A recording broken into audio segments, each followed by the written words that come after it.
કાયદા કાનૂન આપણે કરવા પડે, સરકારને કહેવું પડે કે ભાઈ સરકાર જોઈ અને આના પર ને કોઈ નિયમ મેલો કે કચરું નાખવું ગુનો છે, કાયદેસર કદાચ અંતિમ નાખતા હોય તો ભગવાન ઉપર છોડીએ કે તમને આની જ નહીં શોભા દેતું, નથી ચાલી શકતા તો પેલો પુલ રહ્યો આપણે અભિયાન મેલેલું છે, 3-4 ડરામ મૂકેલા છે, એના અંદર કચરો નાખો, આયા અહીંથી ઠેલો લઈને અહીં નાખી દીધો અને માણસ અંદર ફરતું હોય તો હારા માટે ફરતું હોય, સાંજે આવે 2 માણસ બેવે એવું તો રાખો. અત્યારે તમે જુઓ આ કેટલો કચરો છે, દેખાડો એમને કે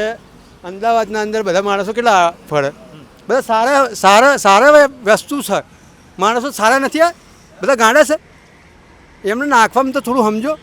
નાખો સારી રીતે નાખો પણ આના અંદર ના નખાય,